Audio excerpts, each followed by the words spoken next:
할렐루야. 주님을 찬양합니다. 부활하신 주님을 찬양합니다. 다시 한번 뜨겁게 손이 불이 나도록 그러면 건강해진답니다. 불이 나도록 부활하신 주님을 찬양했습니다. 할렐루야. 내 삶 가운데 크고 놀라우신 세례를 이루신 주님을 찬양합니다. 부활하신 주님을 찬양합니다. 죽음의 문제를 해결해 주신 주님을 찬양합니다. 예. 오늘 하루 종일 박수 칠 일이 많이 있지만, 주님을 찬양해야 될 이유가 참 많이 있죠? 오늘 우리 하나님 말씀을 보면서 다시 한번 더 깊이 주님을 상고하기 원합니다. 오늘 내용은 엠마오 마을로 가는 두 제자 이야기입니다. 그림으로 그려진 것들이 많이 있습니다. 거대한 나무가 쫙 울창한 숲으로 펼쳐져 있는 그 길목에 고향으로 돌아가면서 예수님이 십자가에 못 박혀 죽으시고 없다면 이제는 우리가 무엇으로 살 것인가 소망이 없는 제자들, 그 제자들 2명이 돌아가는 길목에 예수님이 찾아오셔서 대화를 나누는 장면이 그림에 그려져 있어요. 나중에 그 그림을 한번 보시고 제가 그 그림은 제가 우리 본당이라든지 아니면 교육관이라든지 꼭 큰 그림을 한번 붙여놓고 싶습니다. 딱 항상 보면서 거대한 숲 속에 아주 작은 두 사람이 있고 그 옆에서 밝게 빛나는 예수님이 같이 옆에서 찾아가셔서 대화를 나누는 모습, 엠마오 마을로 돌아가는 제자들의 모습, 그 모습은 제가 정말 어렸을 적에 보았던 그림인데 지금도 눈에 선해요. 그리고 벽에 붙어있는 것 같아요. 이 말씀을 보면. 이 말씀을 통해 우리에게 주시는 교훈은 무엇인가 하는 것입니다. 첫 번째, 속사람의 눈이 열려야 된다 하는 것입니다. 우리의 마음의 눈이 열려야 된다. 우리의 믿음의 눈이 열려야 된다 하는 것입니다. 먼저 이야기는 이렇게 시작이 되어집니다. 15절, 16절 같이 읽습니다. 그들이 서로 이야기하며 문의할 때에 예수께서 가까이 이르러 그들과 동행하시나 그들의 눈이 가려져서 그인 줄 알아보지 못하거늘. 눈이 가려져서 예수님이신 줄 모르고 예수님이 찾아와서 대화를 나누는데도 함께 하시는데도 몰랐다라고 하는 것입니다. 우리 삶 가운데 실망과 좌절과 큰 절망이 있게 된다면은 아마 우리의 시야가 좁아지는 것 같아요. 그래서 제한적인 시각으로 인하여서 예수님이 가까이 오시는데도 몰라볼 정도로, 알아보지 못할 정도로 주님을 알아보지 못하였다. 그것을 성경에서는 그들의 눈이 가려졌다라고 하는 것입니다. 성경 가운데서는 눈이 가려져 있는 모습들의 사람들을 많이 이야기합니다. 발람이라는 선지자는 탐욕에 눈이 멀었다고 합니다.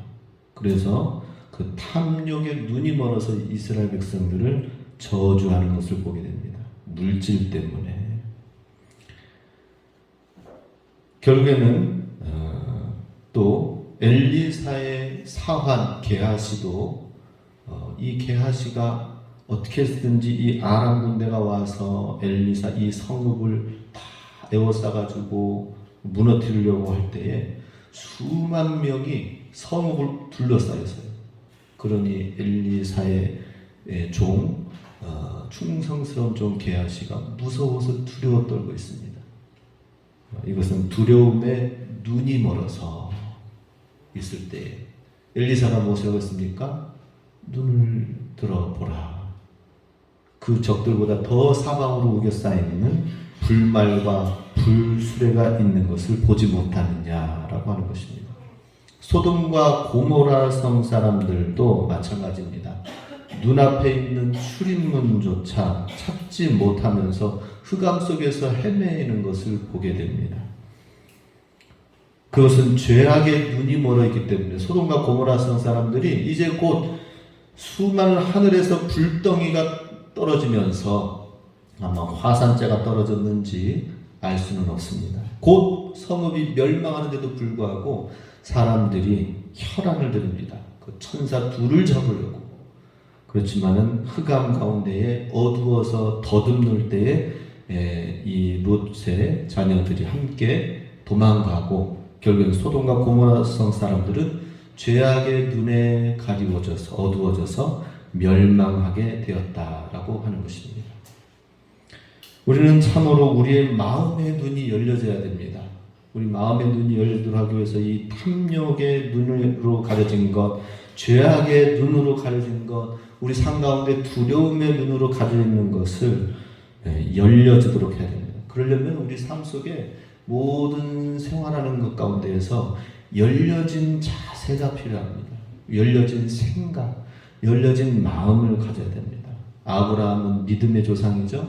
믿음을 너무 많이 가지고 있었던 아브라함은 이 믿음을 가지니까 믿음의 눈이 활짝 열려졌어요. 그래서 요한복음 8장 56절에 너희 조상 아브라함은 나의 때 볼 것을 즐거워하다가 보고 기뻐하였느니라.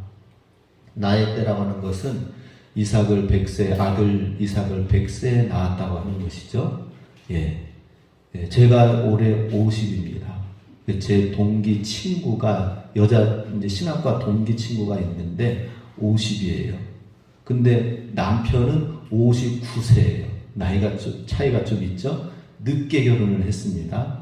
몇 년 안 돼가지고 이제 한참 신혼입니다. 거기는. 근데 59세에 또 우리 친구는 50세의 여학생이었었는데 이 여자친구, 이 친구가 50세에 아기를 낳았어요. 아기를. 그리고 그 아빠는 몇 살이에요? 59세. 그래서 이런 얘기가 있다고 합니다. 구약에는 사라가 있었고 신약에는 마리아가 있었다면 현재는 내 마누라가 있다 하면서 그렇게 올렸다 하더라고요. 59세에 아기를 낳게 되었다라고 하니 참 대단한 일이죠. 아브라함은 100세의 자녀 이삭을 가지면서 조상 아브라함은 나의 때 볼 것을 즐거워하다가 보고 기뻐하였느니라 라는 것이죠. 그러니 이삭을 100세에 낳은 불가능한 상황 가운데서 이삭을 갖게 된 것을 보면서 하나님께서 이 씨앗을 통하여 이 자녀를 통하여 메시아와 큰 하나님의 구원의 역사가 이루어지게 될 것이다 하면서 그냥 100세에 낳은 아들이기 때문에 기뻐한 것이 아니라 이 아기 이삭을 통하여 나오는 구속사의 메시아가 나올 것을 놓고 기뻐했다는 것이죠. 우리도 그냥 눈에 보이는 것만으로 기뻐하는 것이 아니라 그것을 통하여서 이루어지는 하나님의 나라 예수 그리스도를 기뻐해야 될 줄로 믿습니다. 마음의 눈이 열려져야 돼요. 마음의 눈이 닫혀지면은 우리 삶 가운데서 봐야 될 것도 보이지 않습니다. 제가 4학년 때 부산에서 영도 섬에서 있었습니다. 영도 섬에 있으니까 거기 위에는 그냥 6.25 전쟁 이후에 따닥따닥 붙어 사는 사람들이 많이 있어요. 가난한 사람도 참 많이 있어요. 그 동네에서 제가 살려줬던 적이 3년 정도 살았었는데 4학년 때 새로운 반이 되면서 저는 뭐 많은 기억이 없는데 그 기억이 이상하게 오늘 성경 말씀 보면서 눈이 열려져야 된다는 게 갑자기 생각이 나는 거예요. 뭐냐면은 같이 옆에 짝꿍이 생긴 거예요. 짝꿍이 이제 딱 해서 같이 앉았는데 여자친구 아이였는데 얼굴이 진짜 이뻐. 와, 이렇게 이쁜 여자애도 있구나. 제가 그때 놀랬어요. 그런데 왜 웃습니까? 정말 이쁘다니까. 왜 웃어요? 정말 이뻐서 제가 놀랬어요. 와, 이 시골에 이렇게 막 가난한 동네에 이렇게 이쁜 아이도 있구나. 그런데 몰랐다가 이제는 여름이 되니 이제 봄에서 여름이 되니 더우니까 반팔이 됐잖아요. 반팔 입는데 깜짝 놀랐어요. 또 한 번 더 놀랐어요. 화상을 입어가지고 여기서부터 여기까지 막 덕지덕지 붙어 있는 거예요. 예전에는 이쁜 아이 해가지고는 막 학교 가는 즐거움이 있었는데 이제는 팔에 막 화상 입고 막 하니까 끔찍해가지고 보기가 무서운 거예요. 와, 사람이 그렇게 되어지더라고요. 그래서 참 불쌍한 마음이 들었어요. 이야, 이 아이는 저는 이제 5학년 때 이제 전화가 와가지고 서울로 옮겨왔는데 시간이 지나면서도 야, 그 예쁜 아이가 이 팔에 화상만 아니었다면 참 너무나도 행복하게 멋지게 살 수 있을 텐데 이 팔 화상 때문에 어떻게 살까 이런 생각이 듭니다. 지금 여기서 오늘 말씀에서도 이 마음의 눈이 열려져 있지 않으면 만약에 자기의 얼굴에 이쁜 얼굴만 보고 생각한다면 참 행복하게 살 것이겠지만 한편으로는 자신감 있게 살겠지만 자기의 팔에 화상되어진 모습만 보고 생각한다면 늘 삶에 주눅들어져 사는 것이 아닐까 이런 생각이 들어서 참 그 친구에게도 마음 문이 활짝 믿음의 눈이 열려졌으면 좋겠다 이런 생각이 갑자기 들었습니다. 자, 하나님께서는 우리의 마음의 눈을 어떻게 열으시는가 하는 것입니다. 하나님의 교훈 말씀이다. 시편 19편 8절 같이 있습니다. 여호와의 교훈은 정직하여 마음을 기쁘게 하고 여호와의 계명은 순결하여 눈을 밝게 하도다. 자, 우리 마음의 눈이 어떻게 열려집니까? 무엇으로 열려져요? 하나님의 교훈과 말씀, 계명으로. 계명이라고 하는 것은 순종하고 지켜야 될 것이죠, 그죠? 예. 그러니까 하나님의 말씀을 잘 듣는 것도 우리 눈이 밝아지게 되지만 그것을 지키면서 행하는 계명의 말씀이 되어진다면 더 우리 삶의 기쁨과 눈이 열려지게 될 것이다 하는 것입니다. 우리 하나님의 말씀을 잘 듣고요. 그 말씀을 나의 삶의 계명으로 여기고 지키면서 순종하면서 나아가면 우리의 마음의 눈이 열려지면서 마음이 기쁘게 될 것이다 라고 하는 것입니다. 에베소서 1장 18절도 같이 읽습니다. 너희 마음 눈을 밝히사 그의 부르심의 소망이 무엇이며 성도 안에서 그 기업의 영광의 풍성이 무엇이며. 우리의 마음의 눈이 밝아지면은 어떻게 되느냐? 하나님이 우리를 부르신 소망이 얼마나 크고 놀라운지를 알게 될 것이고 성도 안에 있는 하나님이 베푸르신 영광의 기업이 얼마나 풍성한지를 알게 되면서 내가 지금 부족하고 없어도 내가 지금 못나고 힘들어도 상관이 없다라고 하는 것입니다. 할렐루야. 마음의 눈이 밝아지면은 영광의 풍성함이 내 삶 가운데 하나님 예비되어 주시고 하나님이 주신다는 사실을 알고 기뻐하게 될 줄로 믿습니다. 자, 그렇게 하기 위해서 우리 마음의 눈이 열려지기 위해서는 우리 마음은 창이잖아요. 창문. 우리 창문이 깨끗하게 되어지려면은 뭐 해야 돼요? 청소해야 되죠. 우리 마음을 청소하는 것은 무엇입니까? 요한복음 15장 2절에 무릇 열매를 맺는 가지는 더 열매를 맺게 하려 하여 그것을 깨끗하게 하시느니라. 열매를 더 맺게 하기 위해서 더 깨끗하게 한다는 것은 무엇이냐면 제가 어제 오후에 여기 다육 우리 바위솔 그 오대산 야생화에 그 이제 이렇게 피는 선인장처럼 피는 게 있어요. 근데 겨울에 이제 말라가지고 비틀어져 있어요. 근데 그래서 껍질이 죽은 껍질이 가에 있고 가운데만 이제 좀 살아있는 게 있어요. 그걸 그대로 그냥 심지 않고 가에 죽어 있는 걸 뜯어냈어요. 뜯어내고 살아있는 부분만 해서 가에 있는 거는 죽어 있는 거는 깨끗하게 정리를 해서 우리 나가시다가 왼쪽에 그 화분 옆에 심겨져 있는 나무 밑에 보면은 깨끗하게 아직은 시들어 있지만 죽어 있는 낡은 시들은 가지들은 다 정리했습니다. 하나님께서 우리를 열매 맺게 하시기 위해서 더 많은 열매를 맺게 하시기 위해서 우리를 깨끗하게 하신다라고 하는 것입니다. 삶의 가지치기를 해야 된다라고 하는 것이죠. 하나님의 말씀이 요한복음 15장 3절에 너희는 내가 일러준 말로 이미 깨끗하여졌다 라고 표현합니다. 우리 하나님의 말씀이 우리를 깨끗하게 한다. 말씀으로 제거되어지고 가지치게 하고, 그래서 우리 마음 눈이 이 장애물로 끼어져 있는 것, 그것을 깨끗하게 벗겨내야 된다 하는 것입니다. 그것은 그 어떤 것으로 되어지지 않습니다. 디모데전서 4장 5절 같이 있습니다. 하나님의 말씀과 기도로 거룩하여 지니라. 우리가 깨끗해져야 돼요. 거룩해져야 돼요. 그래서 우리 안에 있는 마음의 눈을 닦여져 있지 않은 것을 깨끗하게 닦도록 해야 된다 하는 것입니다. 무엇으로 깨끗하게 할 수 있어요? 말씀과 기도로. 하나님 말씀을 보면서 또 그것을 소망하고 사모하면서 기도할 때 거룩해집니다. 자, 그리고 우리가 하나님 앞에서 기도하면서 어떻게 깨끗하게 합니까? 하나님 앞에 우리의 모든 가려져 있던, 하나님과 우리 사이에 가려져 있던 모든 죄악들을 자백하고 고백할 때 깨끗해진다고 합니다. 요한일서 9장 말씀 같이 있습니다. 만일 우리가 우리 죄를 자백하면 그는 미쁘시고 의로우사 우리 죄를 사하시며 우리를 모든 불의에서 깨끗하게 하실 것이요.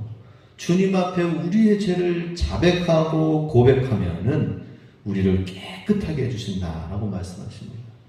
이것은 자백하고 고백한다는 건 뭐예요? 소크라테스가 잘 얘기했죠, 그죠? 내 자신을 알라라고 하였습니다. 예. 우리는 너무나도 내 자신을 몰라요. 내가 괜찮은 사람인 것처럼 생각하기도 하고, 그런데 하나님 말씀 앞에서 우리는 기도와 자백과 고백을 하지 않을 수가 없다는 것입니다. 하나님 말씀 앞에서 나를 자꾸 발견해야 됩니다. 하나님 말씀을 가지고 우리의 모습을 발견하지 않으면 옆에 사람이 얘기하면은 기분 나빠잖아요. 그죠? 다른 사람이 얘기하고 지적하면 기분 나빠요. 그런데 하나님 말씀을 통해서 스스로 깨달으면은 이것이 우리 영혼을 깨끗하게 해서 어두운 마음의 눈이 활짝 열려지게 된다고 합니다. 활짝 열려져야 돼요. 우리 말씀과 기도로 활짝 열려주시기 바랍니다. 하나님 말씀 안에서 내 자신을 발견해야 돼요. 나 자신을 발견하지 않으면 마음의 눈이 열려지지 않아요. 무엇이 잘못됐는지를 알아야 그것을 하나님께서 닦아주시는 것입니다. 이제 내가 그것을 알고 있으니까 내가 그것을 닦겠다라고 말씀하시는 것입니다. 우리 모두가 다 이렇게 하나님 안에서 깨끗하게 속사람이 밝고 깨끗하게 밝아지실 수 있기 바랍니다. 그럴 때 예수님을 보고 알 수 있게 된다 하는 것입니다. 두 번째로 이 엠마오 마을로 가는 제자의 모습, 교훈을 우리에게 주시는 것은 더딘 마음을 버리고 말씀을 뜨겁게 믿는 사람들이 되어야 된다 하는 것입니다. 25절 같이 있습니다. 이르시되 미련하고 선지자들이 말한 모든 것을 마음에 더디 믿는 자들이여. 자, 그 마음의 눈이 가려져서 예수님을 보지 못하였다고 했죠. 그리고 이제 예수님이 또 하시는 말씀이 무엇입니까? 미련하여서 하나님 선지자에 하신 모든 말씀을 마음에 더디 믿는 자들이여 라고 말씀하십니다. 부활하신 주님이 오셔서 이것을 닦아주시고 새롭게 하셔서 놀라운 주님, 부활하신 주님을 만나고 부활하신 주님과 동행하는 삶을 살기 위해서 주님이 말씀하신 것은 더딘 마음을 버리라 라고 하는 것입니다. 예. 에베소서 4장 16절 말씀에 보면 더딘 마음이 무엇인가를 말씀하고 있습니다. 같이 있습니다. 저희 총명이 어두워지고 저희 가운데 있는 무지함과 저희 마음이 굳어짐으로 말미암아 하나님의 생명에서 떠나 있도다. 자, 더딘 마음은 무엇입니까? 마음에 하나님 말씀을 잘 믿지 않는 더딘 마음을 무엇이라고 표현하고 있습니까? 저희의 총명이 어두워졌다는 것입니다. 아니, 왜 지혜롭고 똑똑해서 잘 다른 것은 다 설명해서 잘 아는데 하나님의 진리의 말씀에 대해서는 잘 모르는 거예요. 세상에 대해서는, 세상사에서는 정말 딱 부러지게 하는데 하나님의 진리에 관하여서는 어두워져 있는 거예요. 이러면 안 되잖아요. 그죠? 우리 세상 물정은 좀 몰라도 괜찮아요. 그런데 하나님의 지혜의 말씀, 진리의 말씀, 예수님에 관하여서는 정말 잘 알아야 되는데 총명이 어두워졌다는 거죠. 그래서 저희 가운데 무지함과 저희 마음이 굳어짐으로 말미암아 하나님의 생명에서 떠나 있는 모습이 되었다라고 하는 것입니다. 그래서 우리 더딘 마음, 이것은 뭐 천천히 믿으면은 괜찮지요, 이렇게 생각할 수도 있겠지만, 더딘 마음은 그게 아니라 우리의 총명이 어두워져서 결국에는 생명에서 떠나 있는 모습이에요. 세상에 있는 과학, 핸드폰, 물질, 경제에 있어서는 상당히 밝아요. 우리 주변에 아는 주변의 사람들 보면은 주식에 대해서는 상당히 밝아요. 주식. 근데 또 주식 말고 또 제가 보니까 가상화폐를 어떻게 이렇게 저렇게 해가지고는 하는 그런 것도 제 친구가 하는 거 보니까 그냥 가상화폐가 아니라 너무 복잡해서 잘 못 따라가겠어요. 그 이야기는. 주식도 저는 문외한이지만 가상화폐는 더더욱 그렇습니다. 그런데 하나님이 진리의 말씀에 관하여서는 우리가 모르면 안 되겠죠. 정말 우리 하나님의 진리의 말씀을 더디 믿으면 안 되겠다 하는 것입니다. 그런데 예수님께서 옆에서 조금만 풀어주시니까, 말씀해 주시고 풀어서 말씀해 주시고 함께 하시니까, 부활하신 주님이 함께 하시니까 이 제자들이 어떻게 됐어요? 32절, 오늘 본문 32절 같이 있습니다. 그들이 서로 말하되 길에서 우리에게 말씀하시고 우리에게 성경을 풀어주실 때에 우리 속에서 마음이 뜨겁지 아니하더냐 하고. 자, 우리가 제자들이 정말 이렇게 마음이 너무나도 뜨겁고 감동이 되어져요. 우리 여러분들은 드라마 보면 마음이 뜨겁죠, 그죠? 감동이 되어지죠. 근데 우리는 제자들이 바로 이와 같습니다. 제자들이 예수님 안에서 예수님과 부활하신 예수님과 함께 만나면서 이야기하면서 보다 보니까 마음의 눈이 거쳐지게 되고 진리에 대해서 밝게 보여지니까 어떻게 됩니까? 성경을 풀어주실 때에 우리 속에서 마음이 뜨겁지 아니하더냐 하는 것입니다. 정말 뜨거운 마음. 우리 예수님을 믿으면서 우리 마음이 좀 뜨거워지기 원합니다. 우리 몸이 차면은 안 돼요. 너무 열이 있어도 안 되겠지만 우리 몸이 찬 게 문제죠. 그죠? 아무리 여름에 더워도 배는 덥고 자야 돼. 배까지 차게 하면은 탈이 나잖아요.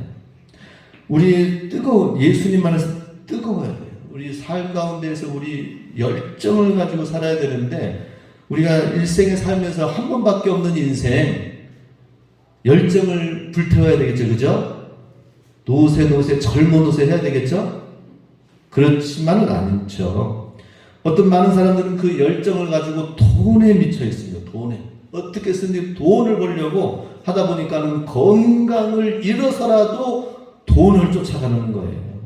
어떤 사람은 도박과 여러 가지 탐욕에 또 음욕의 노예로 살아가고 있습니다. 많은 사람들이 뜨거운 다른 그 무엇에 열정을 가지고 살아가는데, 하나님의 진리의 성령으로 주시는 하나님의 것으로 말미암는 그 뜨거움이 아니라면은 세상에서의 다른 열정 가지고는, 그 열정 가지고 있으면 어떻게 되는지 아십니까? 잠언 6장 27, 28절에서 말씀하고 있습니다. 읽습니다. 사람이 불을 품에 품고야 어찌 그 옷이 타지 아니하겠으며, 사람이 숯불을 밟고야 어찌 그 발이 되지 아니하겠느냐. 그 마치 사람이 불을 품고 있을 때 옷이 타는 것처럼 될 것이다. 결국에는 돈을 가지고 열심히 열정 가지고 돈을 인마에 포켓해 가지고 가득 채워봐요. 그것만으로 다 되느냐? 아니다라는 거예요. 그 돈 때문에 또 다른 문제가 생기는 것입니다. 옷이 타게 되어져 있습니다. 그리고 사람이 숯불을 밟고야 어찌 그 발이 되지 않겠느냐. 결국에는 자기가 서 있는 곳이 뭐예요? 숯불을 밟고 있는 그 위에 사는 현대인들의 모습이다라고 얘기하는 것입니다. 그러니 우리가 바르게 우리 가운데 우리 인생을 정말 뜨겁게 하면서 살아야 될 이유와 열정을 가지고 하게 하는 것이 하나님의 말씀, 부활하신 예수님이 우리와 함께 하실 때에 들려주시는 주님의 말씀, 그 음성 따라갈 때에 우리의 마음이 진정한 참된 열정과 뜨거움을 갖게 된다라고 하는 것입니다. 예레미야 20장 9절에서는 예레미야 선지자가 정말 자기 자신이 말씀을 선포하는데, 예레미야 선지자가 선포한 것은 심판이에요. 회개하라는 말씀이었어요. 회개하지 않으면 곧 이제 북쪽에 있는 아스루와 또 수많은 외적들이 쳐들어와서 멸망하게 되는데, 이제 곧 회개하라고 하니까 사람들이 지금 이렇게 맑은 봄날에 무슨 회개와 무슨 적들이 쳐들어오느냐, 지금까지 그래도 잘 나라가 버텨왔는데 그렇게 완전히 멸망할 일이 있겠느냐, 성전까지 파괴하는 일이 있겠느냐라고 하면서 오히려 예레미야 선지자를 감금시키고 때리고 괴롭히고 왕따시키고 하는 거예요. 그러니 이제 이 말씀을 전하는 게 예레미야 선지자가 두려운 거예요. 싫은 거예요. 하나님, 제가 말씀을 전하기만 하면 사람들이 나를 싫어해요. 어떻게 합니까? 그런데 주님은 저에게 심판의 메시지, 주님을 제대로 믿지 않으면 멸망의 불이 북쪽에서부터 진노의 그릇이 떨어 내려지게 될 것이라고 보여주셨는데 어떡합니까? 하면서 한 말씀이 이거예요. 내가 다시는 여호와를 선포하지 아니하며 그 이름으로 말하지 아니하리라 하면 나의 중심이 불붙는 것 같아서 골수에 사무치니 답답하여 견딜 수 없나이다. 내가 이 사실을 외치지 않으면은 사람들의 여러 가지 그 상황과 눈치를 살펴보면서 그냥 조용히 살고 싶어도 가만히 조용히 있다 싶으면은 내 마음속에 불이 올라오는 거예요. 불이. 지금 멸망하고 곧 하나님이 보여주신 말씀이 있는데 이걸 외치지 않고 내가 잠잠히 있으면 되겠느냐. 우리 주님이, 우리 말씀이 우리 안에 들어오면은 뭔가 다를 거예요. 부활하신 예수님이 베드로를 만나서 이제 베드로가 바뀌어지게 됐죠. 초대교회의 말씀을 전할 때 이제 베드로는 부활하신 주님을 만난 뒤로 바뀌어졌어요. 어떻게 해요? 수많은 이 대제사장과 로마의 총독과 사람들이 베드로를 위협하고 감옥에 갇히기도 하고 죽이겠다고 순교시키겠다고 얘기를 하지만은 무엇이라고 얘기하느냐? 우리가 보고 들은 것을 어찌 말하지 않을 수 있는가 하면서 예수님이 죽으신 거 우리가 다 보았고 예수님이 부활하신 거 우리가 다 보았는데 부활하신 예수님을 우리가 어떻게 말하지 않을 수 있습니까? 죽으신 예수님, 부활하신 예수님이 그 예수님의 이름으로 지금 이 병든 자가 다시 일어나 고침을 받고 일어나게 되었습니다 하고 고백하게 된 것을 보게 됩니다. 그래서 우리 정말 하나님의 말씀이 능력이요 권능인 것을 우리가 부활하신 예수님과 함께하면서 깨닫게 되는 것입니다. 시편 119편 15, 16절 하셨습니다. 내가 주의 법도를 묵상하며 주의 도에 주의하며 주의 율례를 즐거워하며 주의 말씀을 잊지 아니하리이다. 예. 하나님의 말씀이 우리 안에 들어와서 마음이 뜨겁게 되어지는 것, 우리의 육신의 속사람을 정말 데피는 일을 우리가 무엇을 할 수 있을까요? 영화를 보면은 저는 가끔 이런 생각 갖습니다. 우리 평창 시네마 이제 좀 저렴하고 괜찮잖아요. 가서 이제 가끔 이제 봅니다. 가족들과 함께 보기도 하고 어쩌다가 친구가 오면은 친구랑 함께 보기도 하는데 요즘에 코로나 때문에 거의 가지 못했지만 갔다가 오면서 드는 생각이 볼 때는 굉장히 아주 그냥 재미있어. 와 하면서 막 탄성도 막 감동도 나오고 나서는 5분, 30분, 1시간 지나고 나면 그냥 다 까먹어요. 뭐 봤지? 제목도 까먹어. 나중에는 뭐 TV에 보면은 뭔 제목이 나오는데 저건 뭐지 하고 보면은 내가 영화관에서 본 거 아니야 하면서 다 까먹고 없어져요. 근데 하나님의 말씀은 우리 안에서 치는 울림이 달라요. 우리 영혼에게 들려주시는 말씀이 다르다라고 하는 것입니다. 왜냐? 우리는 하나님의 자녀고 주님은 우리의 목자가 되시고 주님이 우리에게 친히 들려주시는 긴밀한 무언가의 말씀이 있기 때문이다 하는 것이죠. 요한복음 10장 27절 같이 있습니다. 내 양은 내 음성을 들으며 나는 그들을 알며 그들은 나를 따르느니라. 주님의 음성을 듣고 주님을 따르는 자가 양이다 라고 했어요. 우리 킹스턴 호텔에 보면 그 뒤쪽에 동물원 조그만한 게 있습니다. 그 양도 좀 키우고 있어요. 거기 이제 관리하시는 우리 거기 과장님을 제가 좀 잘 알아요. 그래서 양 언제 털 깎을 때 저 부르라고 했습니다. 왜냐하면 우리가 양이잖아요. 양이 털 깎을 때에 양이 자기 털을 막 칼 대가지고 가위 가지고 가까이 대도 꿈쩍도 안 하고 조용히 얌전히 있는데요. 염소처럼 받지 않는데요. 정말 실제로 그런가 하고 제가 한번 양털 한번 밀어보려고 합니다. 나중에 양털 밀다가 양 뿔에 받쳤다라는 얘기는 듣지 않겠죠, 그죠? 하나님의 음성을 듣고 주님의 말씀을 따라가는 양과 같은 존재가 되는 것. 주님의 말씀이 우리 안에 들어와서 내가 주님 말씀대로 살겠습니다 하면서 양처럼 살아가면은 그게 행복이에요. 그게 염소처럼 싫습니다, 내가 내 뜻대로 살겠습니다 하면은 그게 고난인 것입니다. 요한복음 8장 47절에 하나님께 속한 자는 하나님의 말씀을 듣나니 너희가 듣지 아니하면 하나님께 속하지 아니하였음이로다. 우리 하나님 말씀을 들으면서 내가 하나님께 속한 것을 우리가 듣고 순종하면서 경험하면서 증명해 나가는 삶을 우리가 살아가야 된다는 것입니다. 하나님의 자녀들이 하나님의 말씀을 들으면 네 가지 역사가 일어난다고 합니다. 디모데후서 3장 16절에 모든 성경은 하나님의 감동으로 된 것으로 교훈과 책망과 바르게 함과 의로 교육하기에 유익하니 라고 말씀하고 있습니다. 즉 이 말씀은 하나님 말씀을 들으면 교훈, 깨달아지게 된다는 거예요. 깨닫고 그리고 책망을 잘 받으면서 생활을 고치고 사람이 변화되어져 가게 된다라고 하는 것입니다. 바르게 되어지고 또 정말 의로 교육해 되어지는 그런 삶이 되어서 어느 곳에 가든지 젠틀맨이 된다. 어느 곳에 가든지 정말 필요한 사람이 되고 어느 곳에 가든지 정말 사랑받는 사람이 되고.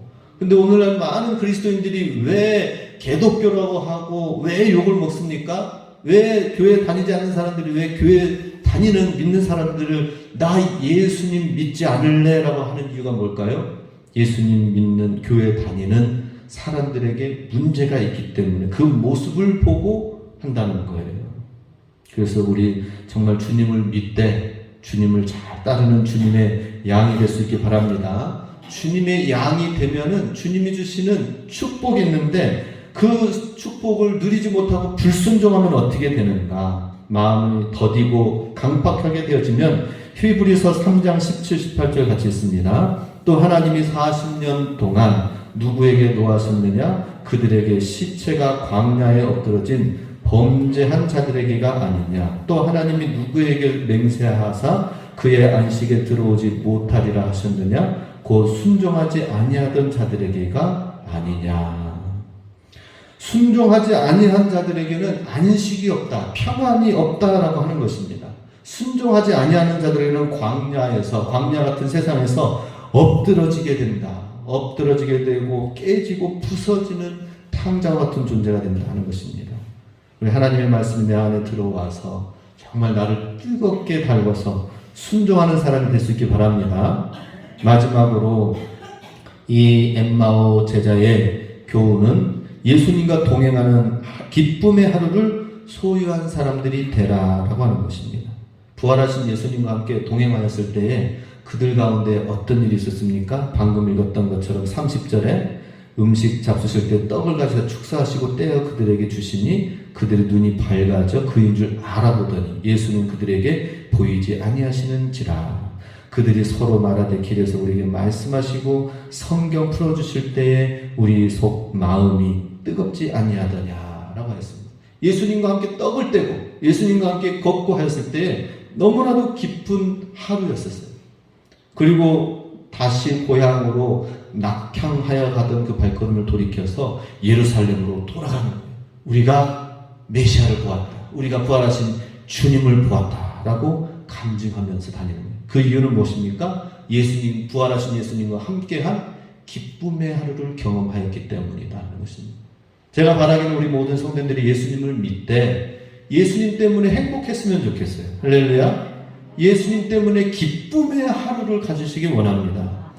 예, 저는 기쁨의 하루를 1년 365일 다 가지라고 얘기하진 않습니다. 그러나 기쁨의 하루만 가지십시오. 다음 날도 기쁨의 하루를 가지시고 그 다음 날도 또 기쁨의 하루를 가지세요. 무슨 말 하는지 아십니까? 예, 하루만 생각하고 하루만 제대로 하자는 거예요. 그 주유소 사건이라고 영화에 보면 깡패가 나옵니다. 그런데 한 사람이 수많은 사람들이 몰려드는데 다 이기고 도망가가지고 다 없어요. 왜냐하면은 붙어 오라고 하면서 막 하는 거예요. 나는 한 놈만 팬다고 하는 거예요. 그래가지고는 와서 이제 한 사람이 붙어가지고 그 사람을 그냥 막 치고 해가지고 완전 반 죽여놓으니까 덤비는 사람이 없어 다 도망가 버렸어요.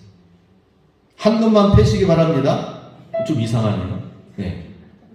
한 놈만 패지 말고 하루의 기쁨을 주님과 부활하신 주님과 동행의 기쁨을 하루를 온전히 가지시기 바랍니다.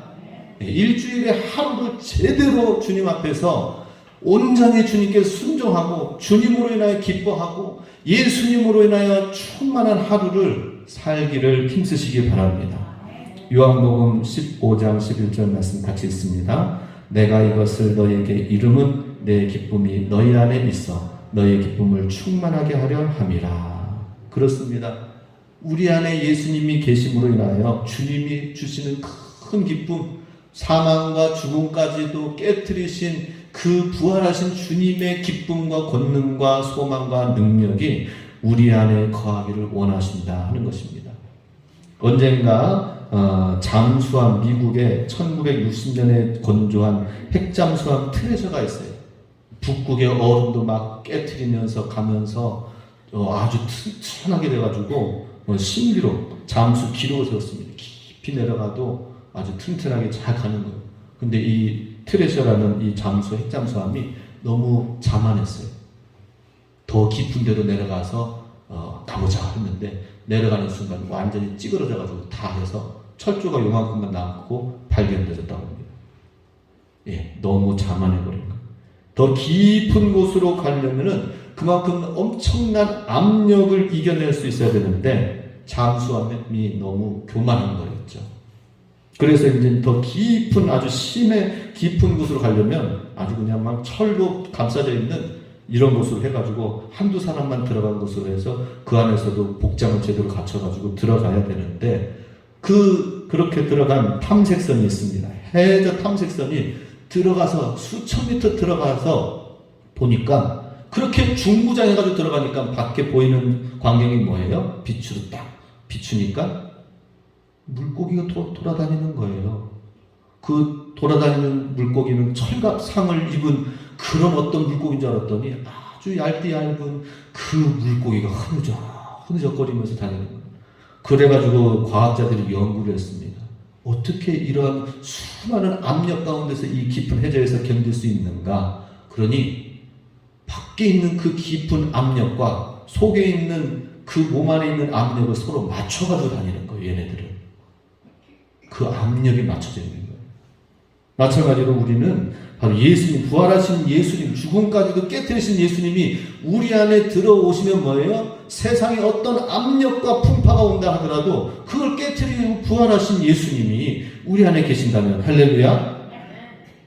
요한 1서 4장 4절 같이 있습니다. 자녀들아 너희는 하나님께 속하였고 또 그들을 이기었나니 이는 너희 안에 계신 이가 세상에 있는 자보다 크심이라. 할렐루야. 세상보다 크신 주님, 부활하신 주님이 우리 안에 계시기를 원하십니다.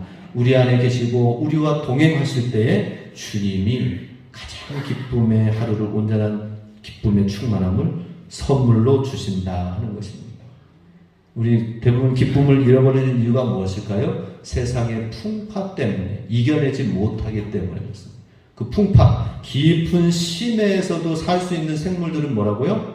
같은 압력을 가지고 몸에 소유하고 있어요. 우리도 그 모든 사망 권세까지 이기신 부활하신 예수님이 내 안에 계시면 우리 삶과 동행하신다면 하나님께서 가장 기쁨의 하루를 우리에게도 선물로 주실 줄로 믿습니다. 우리 이와 같이 부활하신 주님과 함께 엠마오 가던 두 제자가 예루살렘으로 가고 증거하셨던 증인의 삶을 살았던 것처럼 또 그와 같은 축복의 행복의 기쁨의 주인공이 되실 수 있게 주님의 이름으로 축복합니다. 아멘. 기도하겠습니다.